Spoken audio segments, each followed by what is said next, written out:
Bienvenidos a la Noche Infinita. Antes de comenzar, cuéntanos en los comentarios desde dónde nos escuchas y qué temáticas te gustaría que exploremos en el futuro. Leemos cada mensaje con atención y siempre tomamos en cuenta sus sugerencias para los próximos relatos. Sin nada más que decir, comencemos. Mi nombre es Salvador. No es un nombre artístico ni un alias. Así me pusieron, irónicamente, porque lo último que soy es alguien que salva. Me dedico a lo que se dedica mucha gente en este país, aunque nadie lo diga abiertamente. Soy sicario. Llevo poco más de 17 años trabajando para el mismo grupo, en Jalisco. Y aunque he hecho de todo, desde cobrar cuentas hasta levantar, lo mío, lo que se me da, son las ejecuciones limpias. Cuando llevas tanto tiempo en este negocio, dejas de hacer preguntas. Te dicen a quién, dónde y cuándo, y tú ejecutas. ¿Es eso o terminas del otro lado del cañón? Hasta hace poco, jamás dudé. Nunca tembló mi mano, nunca me cuestioné si el tipo que tenía enfrente merecía morir. Hasta ese día. Fue una mañana cualquiera cuando el licenciado, como todos le decimos al jefe de plaza, me mandó llamar a su casa de seguridad en Tlajomulco. Un lugar discreto, casi vacío, rodeado por terrenos sin construir. Al llegar, me recibió con su clásico estilo, sin rodeos. Tengo un encargo delicado. Vas a trabajar solo. Nadie puede saber. Es prioridad 1. Asentí. No pregunté nada. Me entregó un folder sellado con cinta negra. Era costumbre cuando el objetivo era alguien cercano al círculo interno. Abrí el folder mientras me servía un café de la cocina. Lo que vi me heló la sangre. Era una foto vieja, una que yo conocía, porque yo la había tomado. Ahí estaba él, sentado en una banca de la secundaria técnica número 34. Cabello largo, playera negra de pantera, cara de no querer sonreír nunca. Mi hermano Emiliano. La imagen no podía tener más de 15 años. Debajo había otra foto, esta más reciente. Su cara era más delgada, ojerosa, y su barba descuidada. Pero era él. No podía confundir esa cicatriz en el mentón, la misma que se hizo de niño cuando se cayó de la azotea intentando rescatar a un gato callejero. Me quedé helado. ¿Qué es esto, Lick?, pregunté, tratando de mantener la voz firme. Ese es el objetivo, Salva. Lo reconociste, ¿verdad? No respondí. Desapareció hace casi 8 años. Creímos que estaba muerto, pero reapareció y anda metiéndose donde no debe. Dice que viene de parte de otro grupo, que tiene información, que quiere negociar, y no podemos darnos ese lujo. ¿Me estás entendiendo? Asentí, pero la mente me zumbaba. Está en una casa de seguridad nuestra, en el Cerro del 4, pero no sabe que ya lo tenemos ubicado. Nadie más sabe esto, ni siquiera los de adentro. Es discreto, limpio. Solo entras, haces lo tuyo y sales. ¿Estamos? Sí, licenciado. Pero no lo estábamos. Esa noche no dormí. Mi hermano Emiliano había desaparecido una tarde lluviosa del año 2017. Tenía apenas 20 años. Lo buscamos por toda la ciudad. Hospitales, cárceles, semefos.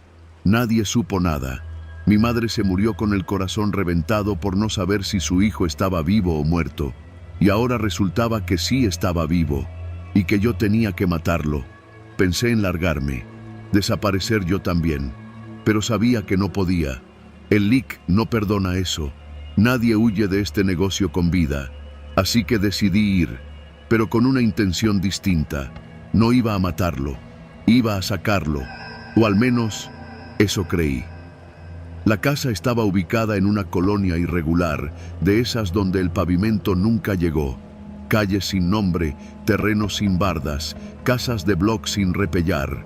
Al fondo, casi pegada al cerro, una casa de 2 pisos sin ventanas. Perfecta para encerrar a alguien sin que nadie pregunte nada.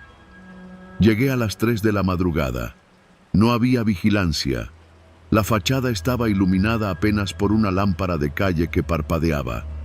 Me bajé del auto con la pistola asegurada en la cintura y una linterna. La puerta principal estaba sin candado, como me había dicho el licenciado. Adentro olía a humedad y orina seca. El aire estaba cargado, espeso. Avancé con cuidado por el pasillo principal hasta llegar a una habitación en el fondo. La puerta estaba cerrada con un candado simple. Lo corté con unas pinzas que llevaba en el cinturón. Lo que vi adentro me destruyó. Emiliano estaba sentado en una esquina, con las manos esposadas al tubo de una cama oxidada. Tenía el rostro inflamado, un ojo cerrado por completo y la boca reventada. Pero me reconoció. «Salva», murmuró. No supe qué decir. No podía hablar. Me arrodillé frente a él y traté de tocarle la cara, pero él se echó para atrás, temblando. «Soy yo, cabrón. Tranquilo», le dije, con la voz quebrada. Pensé que eras uno de ellos. «Ya estás bien. Vamos a sacarte». Pero antes de que pudiera sacarle las esposas, dijo algo que me hizo detenerme en seco. «No puedes. No entiendes. No soy el mismo». «¿Qué?»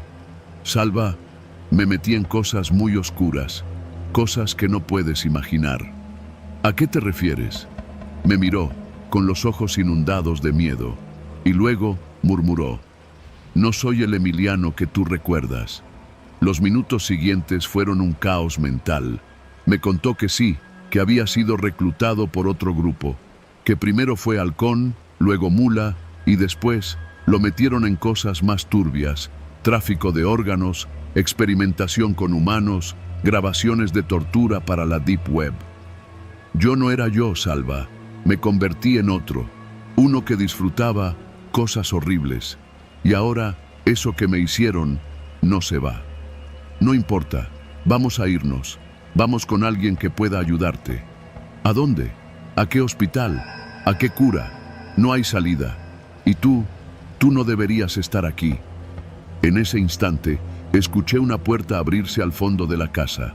Alguien más estaba ahí. Saqué mi pistola y le hice una seña para que guardara silencio. «¿Quién más está aquí, Emiliano?» No respondió. Se le llenaron los ojos de lágrimas. No me dejaron solo. Apagué la linterna y me escondí detrás de la puerta. Los pasos se acercaban lentos, arrastrados. Respiración pesada. No era el estilo de un sicario, era algo más. Un hombre entró al cuarto.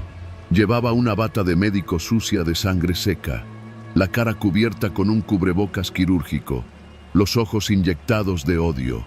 Me apuntó con un bisturí. Yo disparé sin pensarlo 2 veces. 1, 2, 3 veces al pecho. El tipo cayó como saco de papas. Pero entonces escuché más pasos. No estaba solo. Corrí hacia Emiliano y le quité las esposas. Lo cargué como pude. Lo tenía que sacar de ahí. El sonido de pasos bajando por la escalera retumbaba en las paredes. Eran más, muchos más. Hombres con batas, con máscaras quirúrgicas, todos caminando igual, arrastrando los pies, como si ya no fueran completamente humanos, como si algo los moviera desde adentro. «¿Qué es esto?», grité. «Son los que me hicieron lo que soy ahora, y no nos van a dejar ir». Disparé a la puerta. Corrimos entre balazos, gritos y vidrios rotos. Logramos salir a la calle, subirnos al auto y largarnos cuesta abajo, entre terracería y oscuridad. Nunca regresé a esa casa. Emiliano y yo nos escondimos durante 112 días en un rancho abandonado en Nayarit. No hablaba mucho, dormía poco, se cortaba los brazos para sacarse algo que tenía dentro, decía. Lo llevé con un psiquiatra clandestino en Tepic. No sirvió de nada. Una noche me desperté con la escopeta en la cara. Era él. «Lo siento, Salva. No puedo seguir así. Ya no soy tu hermano». Le rogué. Le lloré. Le recordé nuestra infancia, el caldo de pollo de mamá, la bici que compartíamos. Pero no bastó. Se voló la cabeza ahí mismo, frente a mí. A veces sueño con él, o con esa casa, con los hombres de bata que no se defendían como sicarios, sino como muñecos rotos. Le entregué sus restos al licenciado. Le dije que el trabajo estaba hecho. No preguntó cómo.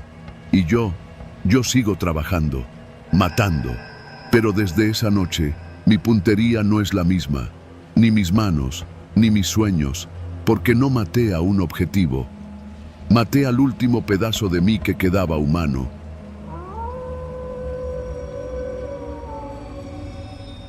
Yo no era un asesino, no como los que salen en las noticias, esos que matan por impulso o por venganza.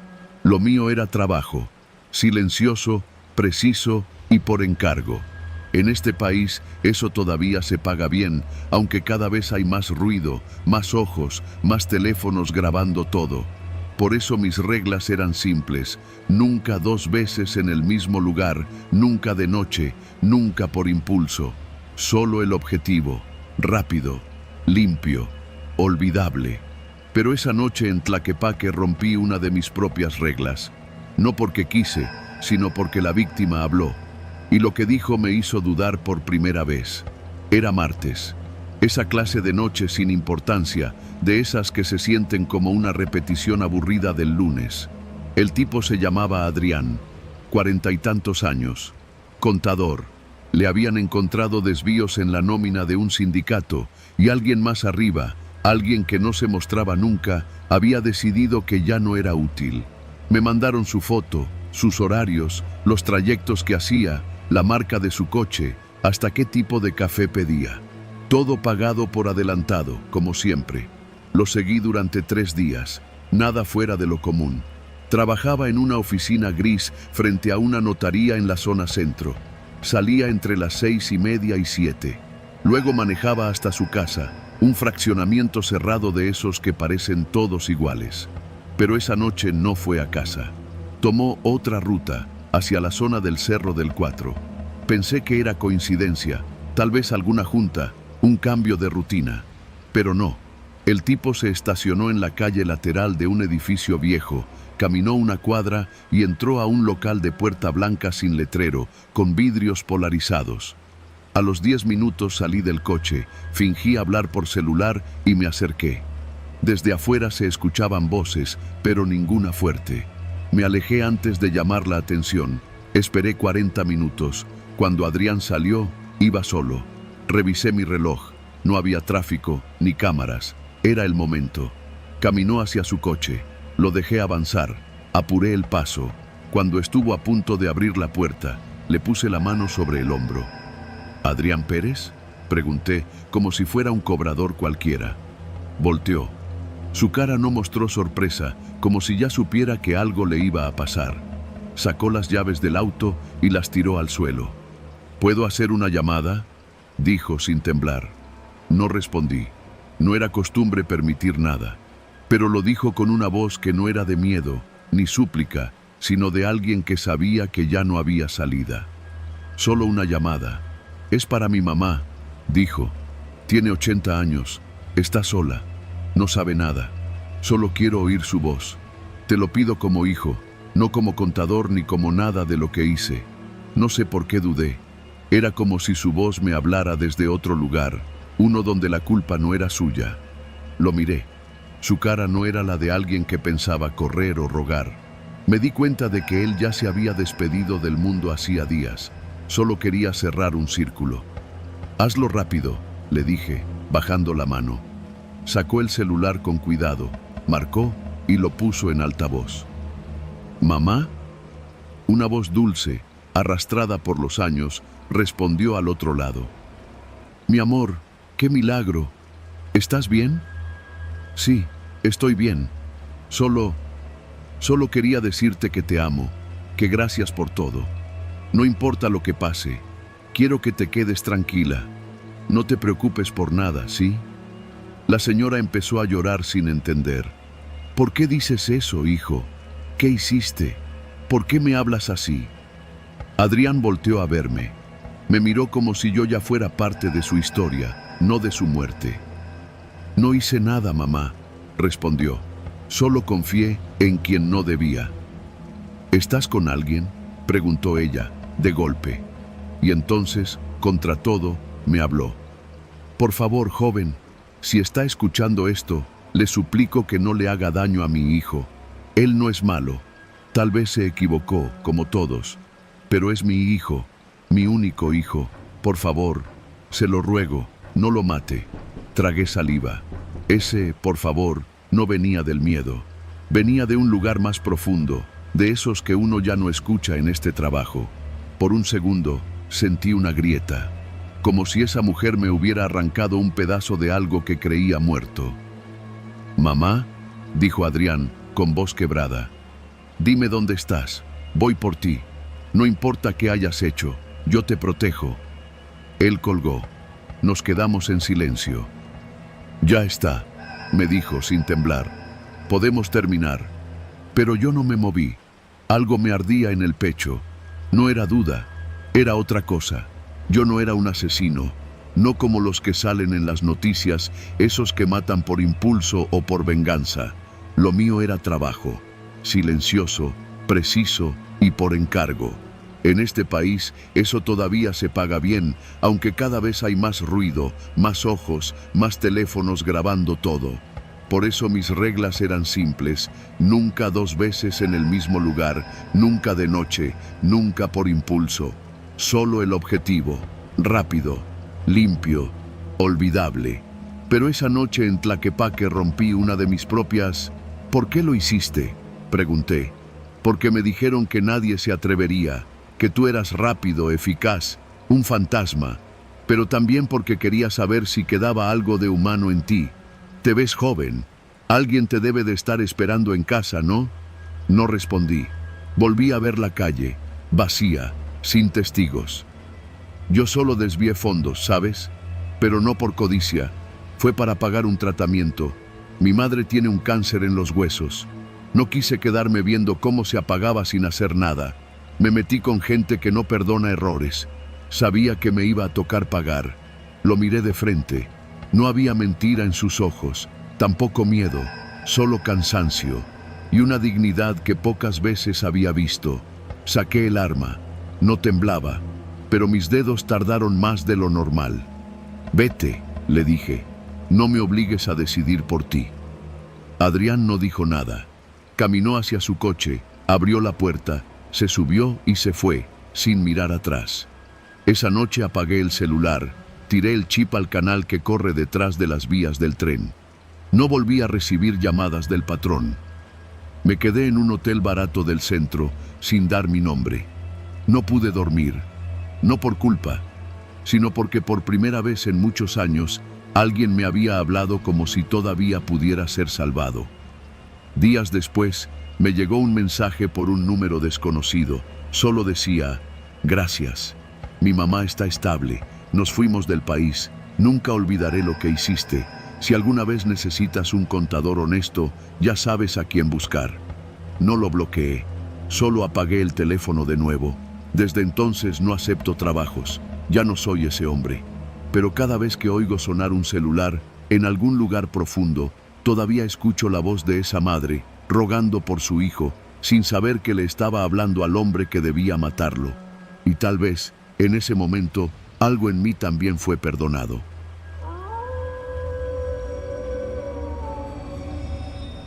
Dicen que nadie se retira de esto, que al sicario no lo jubila la edad ni las ganas, sino la muerte o el plomo. Pero yo quise probar lo contrario. Quise vivir. Me llamo Ramiro, aunque ese nombre dejó de tener valor cuando empecé a trabajar para gente que te llama por apodos o ni siquiera te mira a los ojos. Durante casi 10 años trabajé como sicario para un cártel que opera en el norte del país, cerca de la frontera con Estados Unidos. Nunca menciono el nombre del grupo. A estas alturas es como invocar al diablo. Empecé joven. Lo típico: pobreza, barrio caliente, promesas de poder y un arma en la mano antes de cumplir los 18. Pero no empecé matando. Primero eran encargos menores: vigilancia, cobros, cuidar cargamentos. Luego vino el día en que me tocó. Y lo hice. No por gusto, sino porque entendí que ahí no hay espacio para dudar. Dudas una vez y te vas con el que ibas a mandar al hoyo. Con el tiempo me hice respetar. El patrón me tenía confianza. Incluso me mandó a Reynosa una temporada a entrenar a un grupo nuevo. A veces me preguntaba si eso era orgullo o una condena disfrazada de favor. Pero todo cambió el día que nació mi hija. La llamamos Abril. El nombre lo eligió mi mujer, Laura. Fue el primero que pronunció en voz alta cuando la vio por primera vez. En ese momento supe que tenía que salirme, aunque no sabía cómo. Sabía que iba a costarme caro. Lo planeé por meses. Cambié mi rutina, abrí un negocio de lavado de autos como fachada, empecé a rechazar trabajos fuera de mi zona, fingí problemas de salud. Quería desaparecer poco a poco, que se olvidaran de mí como un mueble viejo. Pero en este mundo no se olvidan, solo esperan a que bajes la guardia. El último encargo fue en Matamoros. Me pidieron que acompañara a un paquete que venía del sur, nada del otro mundo, pero no quise ir. Usé la excusa de mi hija enferma. El patrón aceptó, o al menos eso creí. A los 2 días me enteré de que ese encargo había salido mal. Un retenazo, 2 muertos, y uno de ellos era sobrino de un jefe de plaza. Me citaron en una casa en las afueras. Fui, pero ya con el presentimiento de que algo no andaba bien. Cuando llegué, solo estaba el Puma, uno de los viejos. Me miró como quien mira a un perro herido. Me dijo que el patrón quería que me calmara un tiempo. Eso sonaba a sentencia disfrazada. Esa noche llegué a casa y le dije todo a Laura. No detalles, pero sí lo suficiente. Que tenía que irme, que era cuestión de días antes de que vinieran por mí. Le propuse que nos fuéramos juntos, los 3, a Monterrey primero, luego cruzar a Texas. Había ahorrado, teníamos cómo, pero Laura se puso fría. No lo entendí en el momento, solo me abrazó y me dijo, haz lo que tengas que hacer. Esa noche dormimos juntos como si fuera la última, porque lo fue. Me desperté a las 5, como siempre. Fui por un café a la cocina y al pasar por la sala vi la puerta entreabierta. No me sonó raro. A veces Laura salía al jardín, pero cuando entré a la cocina vi que no estaba, ni ella ni la niña. Mi corazón se aceleró. Llamé su nombre, primero en voz baja, luego grité. Nada. En la mesa había un papel, doblado cuidadosamente. Solo decía, perdóname. Tengo miedo. No quiero que nos maten por tu culpa. Sentí que el suelo se me abría. Quise pensar que era un mal sueño, pero sabía que no. Ella me había entregado, no porque me odiara, por miedo, por desesperación, por proteger a nuestra hija. No sé cuánto tiempo estuve ahí parado. Me quise arrancar los ojos, el alma, pero no podía quedarme quieto. Tenía que moverme. Corrí a la recámara, busqué el teléfono quemador, lo encendí. Tenía un mensaje de un número desconocido. Ya sabemos, hora de pagar cuentas, no corras, hazlo por ella. Sabían dónde vivía, sabían que me estaba yendo, y me ofrecían una salida, presentarme, como una ofrenda, como un perro que se entrega al amo con la cola entre las patas. Sabía lo que eso significaba. En vez de huir, tomé mi pistola y salí por la puerta trasera. Corrí por los baldíos hasta la vieja casa donde solía esconderme en mis primeros días. Una construcción abandonada cerca del canal, con puertas oxidadas y muros llenos de grafitis. Nadie pasaba por ahí. Estuve horas sin moverme, pensando. Y fue en esa oscuridad donde se me ocurrió lo que nunca antes habría imaginado. No iba a entregarme, ni a huir. Iba a resistir, al menos un poco. Al menos el tiempo suficiente para que me sintieran en la nuca. Si iban a venir por mí, que les costara. Pasé 2 días moviéndome entre casas abandonadas, esperando. Tenía algo de comida, armas y un solo objetivo: no morir de rodillas. El tercer día los vi llegar. 3 camionetas, gente con la cara cubierta. Sabía que venían por mí. No gritaron, no dispararon. Se movían como culebras, lentos y seguros de su presa. Esperé en el segundo piso. Tenía una vista directa al patio delantero. Cuando el primero cruzó la puerta, disparé. No lo pensé, no sentí culpa, solo instinto. Cayó de inmediato. Eso los alertó. Respondieron con una lluvia de balas que casi me revienta los oídos. El polvo, el concreto, todo tembló. Pero yo seguía respirando. Disparé de nuevo. Alcancé a herir a otro. Luego tiraron algo que sonó como una granada. El estruendo me hizo sangrar por la nariz. Pero no me rendí. No sé cómo sobreviví esa noche. Solo recuerdo que, cuando todo terminó, la casa ardía por uno de los cohetes que lanzaron. Me arrastré por una grieta en la parte trasera y me metí entre los canales de riego. Y escapé. No me creas si quieres, pero aquí estoy. Han pasado 3 meses desde entonces. Estoy en Chihuahua. Nadie sabe. Cambié el nombre, la cara. Me volví invisible. Trabajo en un taller mecánico. Duermo en un cuarto con paredes de tabla roca y comparto baño con otros 5. Pero estoy vivo. A veces escucho rumores. Que el cártel sigue buscando al traidor. Que Laura y la niña están en algún lugar de Coahuila, bajo protección. No las busco. No por cobarde, sino porque ya no tengo derecho. Me despierto cada madrugada esperando una bala. Vivo con el estómago hecho nudo, pero cada vez que respiro, sé que he ganado otro día, que estoy más lejos de esa vida, que me estoy transformando en alguien más. Nadie se retira de esto, dicen. Yo digo que tal vez sí, pero no sin pagar con pedazos de uno mismo. Y yo ya no tengo muchos pedazos que ofrecer.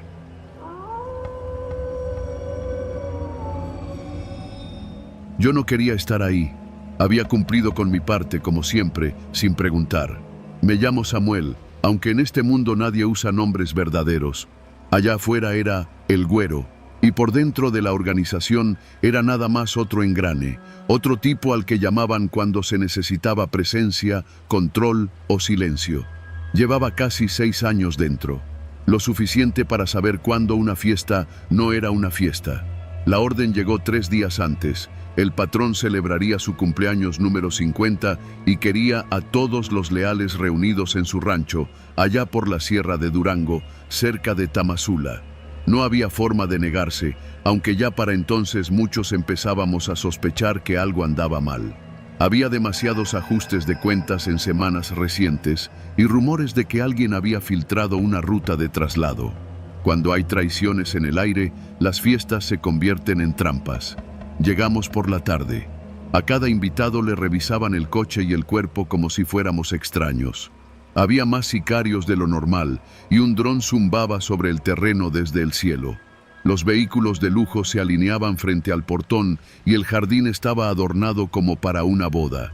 Había luces, música en vivo, una carpa llena de mariscos, mezcal, tequila y mujeres traídas de Guadalajara, todas peinadas como si fueran reinas. El patrón apareció después de las 8, bajando de una Suburban negra, escoltado por 4 hombres armados con fusiles que nadie disimulaba. Estaba de buen humor, o fingía estarlo. Saludó con palmadas en la espalda, abrazó a los de confianza, besó a su esposa y subió a un pequeño escenario improvisado donde agradeció nuestra lealtad. Dijo que sin nosotros, él no estaría vivo, que éramos su familia. Pero ya saben, hasta en la familia se mete el diablo, dijo entre risas. La frase se clavó como puñal sin filo. Las primeras horas fueron normales. Comí ceviche, tomé 2 cervezas, saludé a conocidos, evité a los que no me caían. Algunos bailaban. Las mujeres reían, nerviosas. A eso de las 11, el patrón volvió a subir al escenario. Ya tenía la camisa desabotonada, los ojos inyectados, la sonrisa torcida. Levantó una copa y dijo, con voz gruesa, «Ahora sí, llegó la hora de probar lealtades». Se hizo un silencio. No total, pero sí el suficiente para saber que algo iba a cambiar. Las risas se apagaron. Los músicos dejaron de tocar sin que nadie se los pidiera. El patrón pidió que todos los hombres de confianza pasáramos al centro del jardín. Éramos alrededor de 25. Nos formaron en 2 hileras. Me temblaban las piernas, pero me mantuve firme. No podía mostrar miedo. En esta vida, el miedo huele. El patrón bajó del escenario. Caminó entre nosotros como si eligiera ganado. Dijo que tenía información confirmada. Alguien del círculo cercano lo había traicionado. Que la DEA andaba muy cerca últimamente, que uno de nosotros había vendido la ruta, que necesitaba saber con quién contaba. Nos miraba uno por uno, hablaba como si fuéramos sus hijos. Voy a hacer esto fácil, cada uno va a elegir. ¿Quiere seguir aquí o se va? Si se va ahorita. Pero no vuelve. Nadie se movió. Bien, entonces vamos a hacer una dinámica para sellar esta hermandad. Cada uno de ustedes va a demostrar su lealtad, uno por uno. La palabra dinámica me sonó tan enferma como su sonrisa. Luego hizo una seña. Sacaron a 3 hombres, 3 muchachos, jóvenes, esposados, con las camisas manchadas de sudor y tierra. Nos dijeron que eran los sospechosos, que uno de ellos era el soplón, que los otros 2 habían tenido mala suerte. Van a matarlos, uno cada quien. El que no lo haga ya no está conmigo, así de fácil. Los murmullos se apagaron de golpe. Nadie habló, nadie preguntó. Uno por uno, los de la fila pasaron al frente. Les daban un arma cargada, les decían a quién disparar, y uno por uno, los muchachos iban cayendo. Vi cómo le temblaban las manos a el tigre, a quien consideraba una piedra sin alma. Vi cómo se descompuso la cara de el sapo cuando apretó el gatillo. Yo estaba en la segunda mitad de la fila. El tercero en pasar fue el cholo, que vaciló un segundo de más. No llegó a disparar. El patrón le voló la cabeza con su propia pistola, así, sin drama, como si matara una mosca, y eso lo cambió todo. Lo que siguió fue un desfile de obediencia, disparos secos, cuerpos cayendo, gritos contenidos. La sangre empezó a oler. Cuando me tocó pasar, ya no quedaban muchachos, solo uno. Tenía la cara morada, los labios partidos.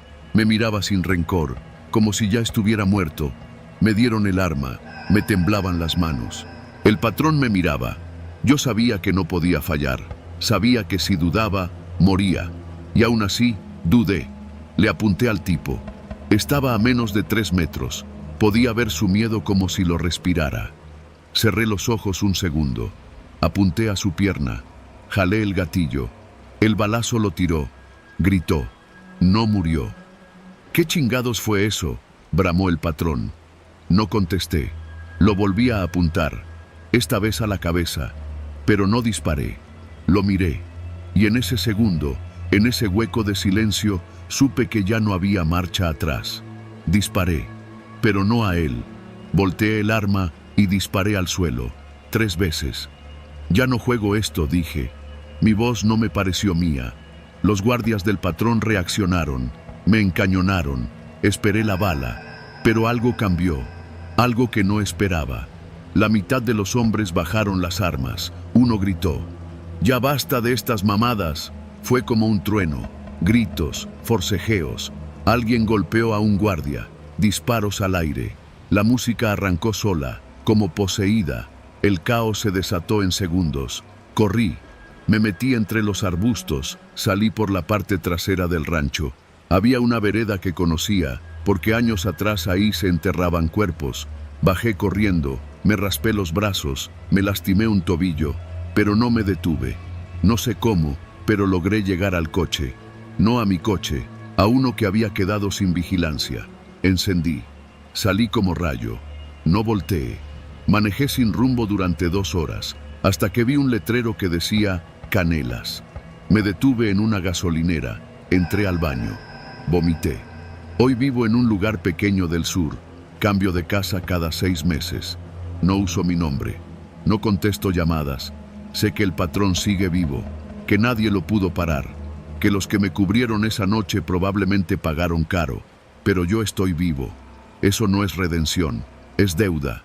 Y la pago todos los días, recordando los ojos de aquel muchacho, el único que no maté, y que quizás algún día también me esté buscando.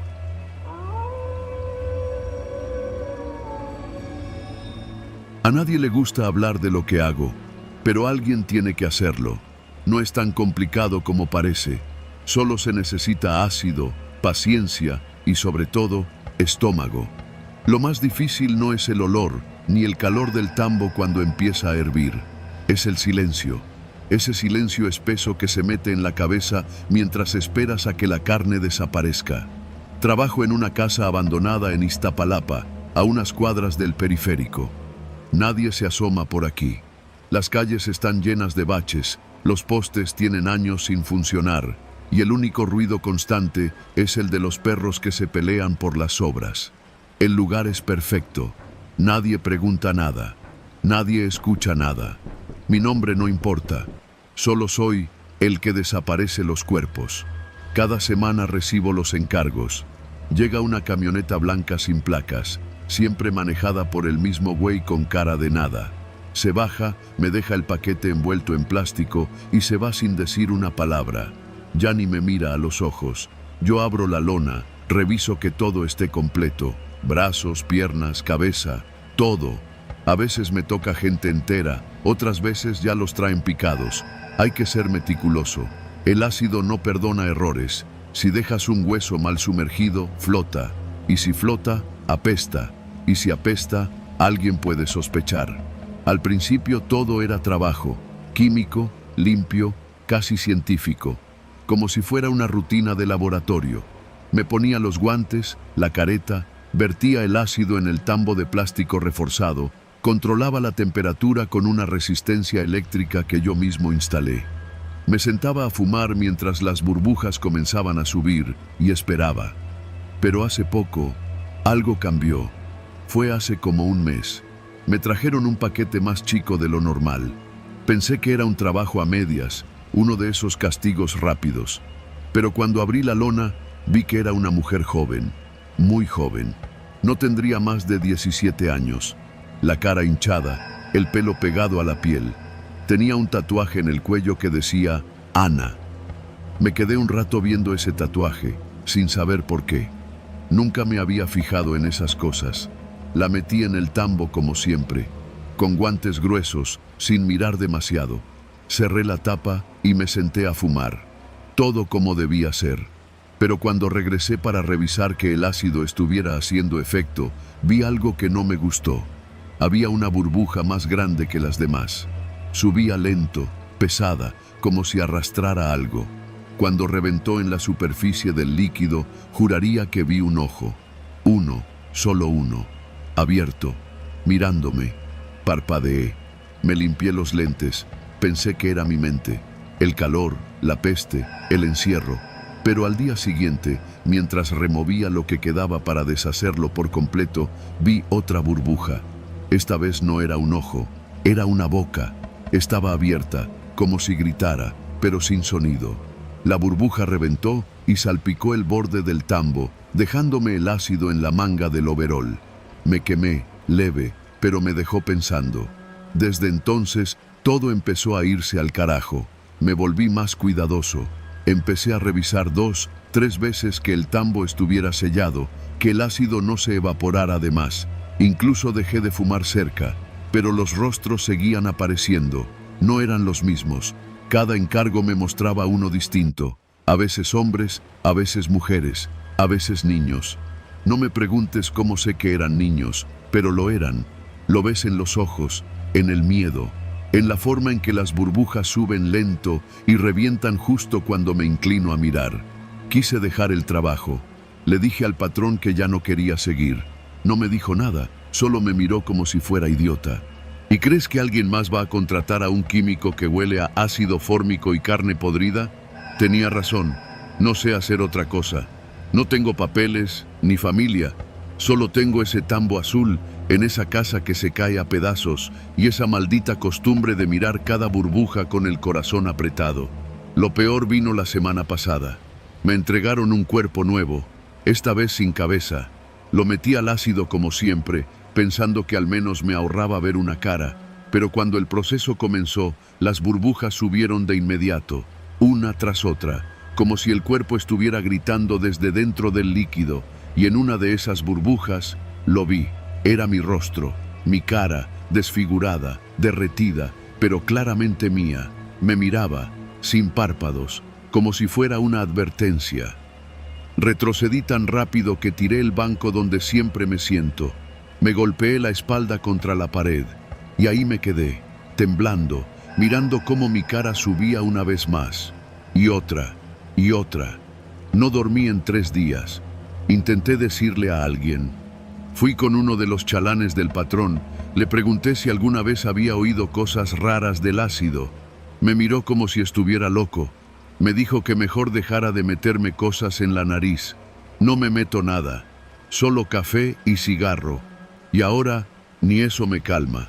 Cada vez que regreso al tambo, me repito que no voy a mirar. Me pongo los guantes, echo el ácido Me doy la vuelta y cuento hasta 100, pero siempre, en algún punto, volteo.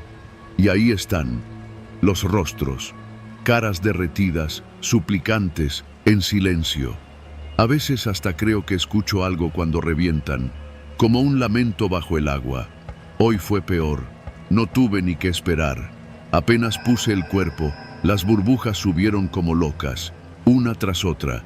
El ácido estaba más agitado de lo normal, como si algo se estuviera moviendo ahí dentro, como si no estuviera muerto todavía. Y entonces lo vi. Era ella, Ana, la del tatuaje. Me miró desde el fondo, a través del líquido espeso. No era una burbuja esta vez, era su rostro completo, deshaciéndose poco a poco, pero firme, fijo, con los dientes al descubierto. No me hablaba, pero entendí. Yo debía estar ahí. El cuerpo no era el de un encargo cualquiera, era el mío. Lo supe al ver los zapatos, mis zapatos, los que siempre uso. Y al fondo del tambo, entre los huesos, vi la cadena que siempre cuelga de mi cuello. No sé cómo llegué aquí, no sé si ya pasó, no sé si sigo afuera o si ya estoy adentro. El ácido no perdona errores, y yo cometí muchos. Tal vez me están esperando.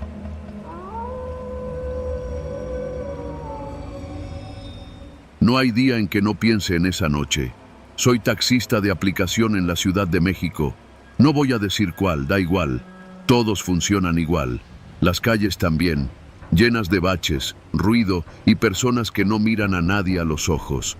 La rutina me había vuelto un poco insensible, como a todos los que trabajan en el volante. Te subes, te bajas, das 5 estrellas y adiós. Pero esa noche no fue rutina. Fue otra cosa. Eran cerca de las 11:30 cuando recibí la notificación. Avenida Tláhuac, afuera de un gimnasio. El usuario se llamaba Daniel. Foto de perfil borrosa, sin reseñas. Acepté. El pago ya estaba hecho con tarjeta. Pensé que sería el último viaje de la noche. Me hacía falta. La gasolina estaba por los cielos. Cuando llegué al punto, vi a un chavo con sudadera negra y gorra, revisando su celular. Pensé que era él. Bajé la ventana. ¿Daniel?, pregunté. El chavo me miró, luego revisó el celular y asintió con desgano. Simón. Se subió al asiento trasero, cerró la puerta sin decir más. Noté algo raro en su actitud. No estaba borracho, pero sí como tenso. Llevaba una mochila colgada al pecho, no a la espalda, como si le importara mucho lo que traía adentro. ¿Todo bien, bro?, pregunté. Él solo dijo, sí, dale. Entonces inicié el viaje. Lo llevé por periférico, luego por unas calles más oscuras que no conocía bien. El destino final era en Iztapalapa, cerca de la colonia Lomas de Zaragoza. Zona pesada, pero no era la primera vez que iba por allá. Lo raro fue que, antes de llegar, me pidió que lo dejara en una calle paralela. Me dijo que ahí lo esperaban. Apagué la app, di la vuelta y me detuve. Cuando se bajó, solo dijo, gracias, pero no se movió del lugar. Miraba hacia la esquina como esperando a alguien. Fue ahí cuando me di cuenta de que había otra camioneta estacionada justo en la esquina, una Suburban gris, con vidrios polarizados. No parecía de esas de familia. En eso, una voz me habló desde la banqueta. ¿Uber para Daniel? Era otro tipo, joven también, con la misma ropa, sudadera oscura, gorra, mochila cruzada. Por un segundo, me quedé congelado. Ya había dejado a Daniel. Entonces, ¿quién era este? ¿Tú eres Daniel? Sí, carnal. Aquí dice que ya llegó. Miré el celular y revisé. Era él. Me tardé unos segundos en procesarlo, pero cuando me giré para ver al primero, ya no estaba. ¿Qué pedo?, le dije al tipo que tenía ahora afuera de mi ventana. ¿Tú no eres el que se subió ahorita? El tipo me vio raro. ¿De qué hablas? Nada, súbete. No supe por qué dije eso. Ya había arrancado el viaje. A veces, la mente actúa en automático. El tipo se subió, y en cuanto lo hizo, noté cómo su actitud era completamente distinta. Tranquilo, ni nervioso, ni callado. Incluso hizo una broma sobre lo fría que estaba la noche. Por cierto, ¿cuánto me vas a cobrar por cambiar el destino? ¿Lo vas a cambiar? Sí, carnal, pero es cerca. Dale derecho por aquí. No me gustó nada. Seguimos avanzando por calles cada vez más solitarias. Empezaba a darme mala espina. A unas 3 cuadras me pidió que me detuviera en un callejón estrecho, con paredes grafiteadas y sin un solo poste de luz. Aquí mero, es rápido, dijo. ¿Seguro? Sí, carnal, tú no te preocupes. Aquí me bajo y te vas. Pero no se bajó. De la sombra salieron 2 tipos más. Uno con gorra y cubrebocas, el otro con una chamarra militar. Se acercaron por ambos lados de la camioneta, uno apuntándome con algo que no alcancé a ver bien al principio. El de mi lado abrió la puerta del conductor y me dijo con una voz que no admitía discusión: «Bájate. ¿Qué está pasando? Bájate, güey». Me jaló con fuerza. Salí. El que estaba atrás también bajó y sin decir nada más, se subieron los 3 a mi coche y se fueron. Sí, así como lo estás leyendo. Me bajaron de mi propio coche, me lo quitaron y se esfumaron en segundos. Yo me quedé parado como idiota en medio del callejón, temblando, respirando rápido, sin saber qué hacer. Intenté correr detrás de ellos, pero no tenía sentido. Lo único que sabía era que me habían robado. Saqué el teléfono para llamar a la policía, pero justo antes de marcar, escuché un grito. No lejos de ahí. Luego, otro grito. Y luego, disparos. No supe cuántos fueron, pero sí fueron muchos. Rápidos, secos. Parecía una ejecución. Me escondí tras una barda, temblando. El sonido se apagó tan rápido como llegó. Luego, silencio. Y después, lo que me heló por completo: una camioneta arrancando a toda velocidad. No era la mía, era la Suburban gris. Asomé apenas la cabeza. No vi a nadie. Corrí calle abajo, buscando un Oxxo, una gasolinera, algo. Cuando llegué al primer lugar con luz, marqué al 911. Balbuceé lo que pude, pedí ayuda. La patrulla tardó como 20 minutos.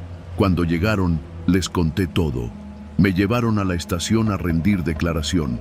Y fue ahí donde me lo dijeron. Horas antes, habían asesinado a un tal Daniel M. en un ajuste de cuentas. Era objetivo de un grupo delictivo. Tenía órdenes de captura por robo, narcomenudeo y extorsión. Pero esa noche, algo salió mal. Las autoridades dijeron que lo más probable es que los sicarios se equivocaron de persona. Se subieron al Daniel equivocado, al tipo que yo llevé por error, al tipo que, sin saberlo, entregué. Yo sigo trabajando, sí. Después de eso, recuperaron mi coche. Abandonado en Nesa, con las placas arrancadas. Los policías dijeron que tuve suerte, que normalmente, cuando te bajan del coche así, no te dejan contar la historia, pero que probablemente me dejaron vivir porque no era parte de nada. Solo era el Uber. A veces pienso en ese chavo, el verdadero Daniel, el que me dijo Simón sin dudar, el que vio la Suburban y caminó hacia su muerte sin saberlo. Tal vez sí sabía, tal vez solo quiso ganar un poco de tiempo, o tal vez yo fui el que no preguntó lo suficiente. No he vuelto a aceptar viajes con fotos borrosas, y cuando alguien me dice Simón sin verme a los ojos, simplemente cancelo. No vale la pena jugarle a la ruleta, no en esta ciudad.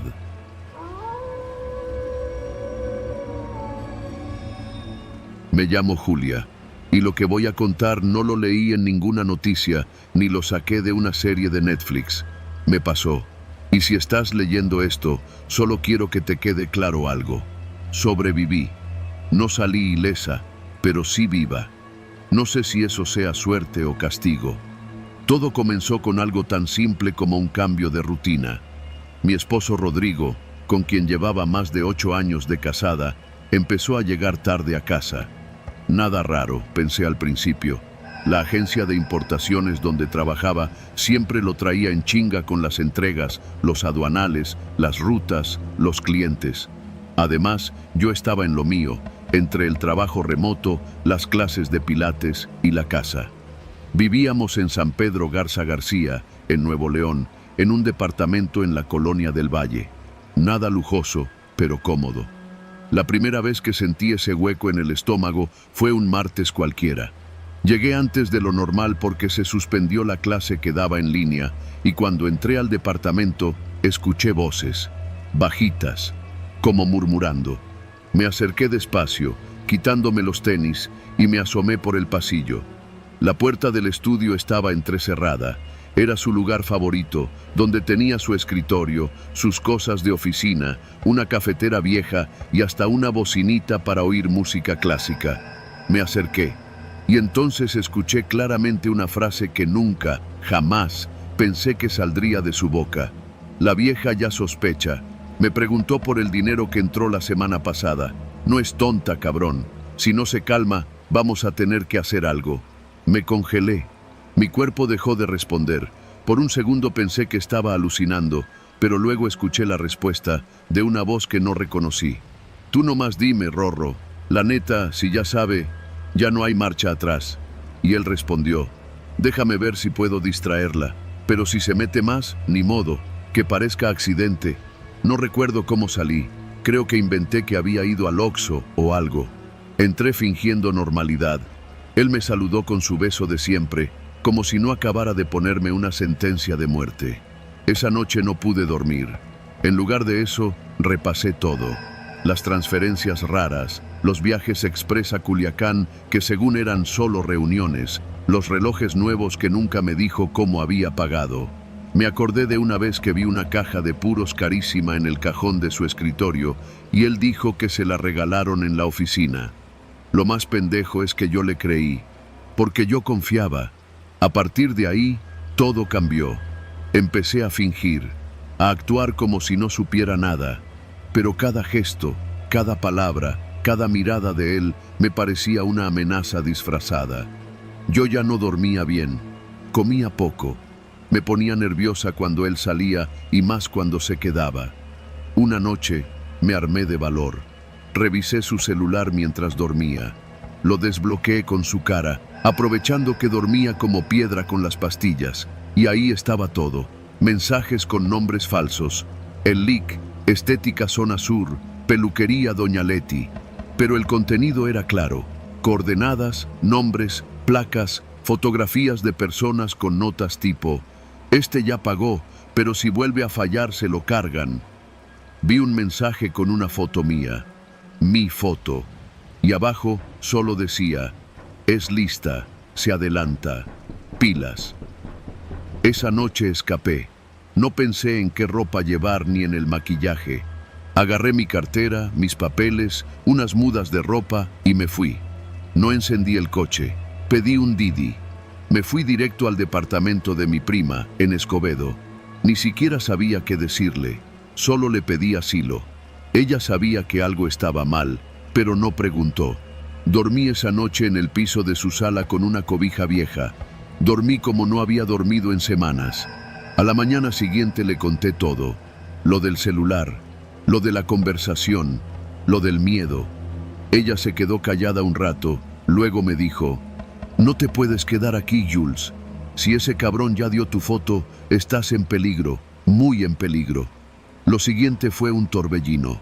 Me fui a casa de otra amiga en Santa Catarina, de ahí a una conocida en García. Cambiaba de lugar cada 3 días. Usaba efectivo, nada de tarjetas. Apagué mi celular y compré uno nuevo con chip distinto. Ni siquiera usaba redes. Me convertí en un fantasma. Pero eso no fue suficiente. Una noche, después de más de 2 semanas escondida, recibí una llamada. Número desconocido. Contesté y una voz me dijo: ¿qué onda, Julia? ¿Tanto miedo me tienes? Era él, Rodrigo. Mi corazón casi se detiene. No sabía que me espiabas. Mira nada más, te salió lo entrona. No respondí, ni una palabra. La voz siguió: no más para que sepas, si te entregas, todo se arregla. Nadie tiene que salir lastimado. Colgó. Esa noche supe que ya no era tiempo de correr. Era tiempo de actuar. Al día siguiente me presenté en la Fiscalía General del Estado. Les conté todo. Desde la llamada hasta los mensajes, los movimientos extraños, la foto, todo. Al principio no me creyeron. Me hicieron repetir la historia 3 veces. Luego uno de los agentes me dijo algo que me dejó sin palabras. Tu esposo está vinculado a una carpeta abierta desde hace 2 años. Lavado de dinero, vínculos con el cártel del noreste, triangulación con empresas fantasma. Y luego vino el golpe final. Pero no podemos hacer nada, señora, no sin pruebas contundentes, no sin correr riesgo de filtrar esto y que terminen peor las cosas. Quise gritar, romper cosas. ¿Qué se supone que hiciera? ¿Esperar a que me mataran? Lo único que ofrecieron fue trasladarme al programa de testigos protegidos. Me dieron otro nombre, otro CURP. Me reubicaron en un municipio de Oaxaca que jamás había pisado, un pueblo pequeño donde nadie me conocía. Allí me convertí en Carolina Díaz, instructora de yoga. He vivido así durante 1 año y medio. Me acostumbré al silencio, a no confiar en nadie, a revisar 3 veces si alguien me sigue, a usar lentes oscuros, gorras, ropa neutra, a tener escondida una pistola debajo de la cama. Pensé que todo había quedado atrás, que Rodrigo me había dado por muerta o desaparecida. Pero hace 2 días, en la tiendita del pueblo, vi un coche estacionado con placas de Nuevo León, una Suburban negra con vidrios polarizados, justo como la que tenía uno de sus contactos, el tal Gordo que vi en los mensajes. El auto no entró al pueblo, solo se estacionó frente a la carretera con el motor encendido durante 1 hora. Luego se fue. Hoy escribo esto desde la terminal de autobuses. Me voy más al sur, más escondida, porque todavía estoy viva, pero ya no sé por cuánto tiempo, y porque no tengo duda de que Rodrigo sí cumplió su palabra. Si se mete más, que parezca accidente.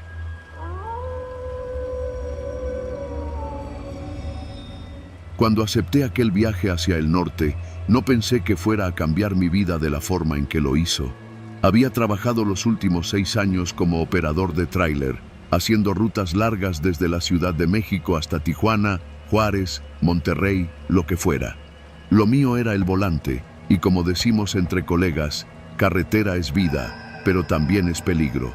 Me llamo Rodrigo, y esta historia comienza una madrugada en San Luis Potosí. Había salido de una pensión en el kilómetro 32 de la autopista federal, cerca de Villa de Arriaga. Me tocaba llevar un cargamento de productos de ferretería hacia Chihuahua. La empresa tenía buen historial, nunca me habían hecho mover nada raro. El jefe de patio me entregó la orden y me dijo algo que, en ese momento, no entendí del todo. En cuanto cargues, no te pares en ningún lado hasta llegar al retén de Chihuahua, ¿sí? No salgas del GPS. ¿Hay bronca en el camino? Nada que te deba preocupar, si haces caso. Cargué, firmé y arranqué. Conforme avanzaba, noté que el GPS tenía una ruta distinta a la usual. No iba por Matehuala ni Saltillo, sino que cortaba hacia Zacatecas y luego se metía por carreteras estatales rumbo a Camargo. Me pareció raro, pero el GPS venía precargado por la empresa. Suponía que era por evitar retenes o bloqueos. Nada nuevo. A veces hay cuotas no oficiales por ciertas rutas y las empresas hacen lo posible por evitar fricciones. Iban a ser más de 1000 kilómetros, pero lo mío no era correr. Me gustaba viajar solo, con música norteña bajita, café frío y tabaco. Nada más. Pero por ahí de las 5 de la tarde, todo se torció. Venía por una carretera secundaria cerca de Concepción del Oro, Zacatecas, cuando vi una camioneta negra atravesada en el camino. Eran como 6 hombres armados. No llevaban uniforme, pero portaban rifles automáticos, chalecos tácticos y radios. No tuve opción de escapar. En segundos me rodearon. Me bajaron a gritos, me tiraron al piso, me quitaron el celular, mi cartera, todo. Me esposaron con cinchos de plástico y me subieron a la caja de su camioneta. No me preguntaron nada. Solo uno, el que parecía el líder, me dijo: «Tranquilo, compa, no te va a pasar nada, si cooperas». Me tuvieron los primeros 2 días en una casa abandonada en medio de la nada. No supe si era Zacatecas o Durango. Era un cuarto con una colchoneta sucia, un balde para hacer mis necesidades y un foco que apenas alumbraba. Me daban de comer 1 vez al día, casi siempre frijoles fríos y tortillas duras. Al tercero, me llevaron los ojos vendados a otro lugar. Pude escuchar aves, viento y pasos en tierra. Me desamarraron solo cuando me metieron a una especie de contenedor de metal. Olía a gasóleo, sudor viejo y miedo. Allí me dieron un celular y me dijeron que grabara un video. Diles que estás bien, que estás con gente que te está cuidando, que no tienes permitido decir dónde estás ni con quién, solo eso. Y luego nada, cabrón, grábalo.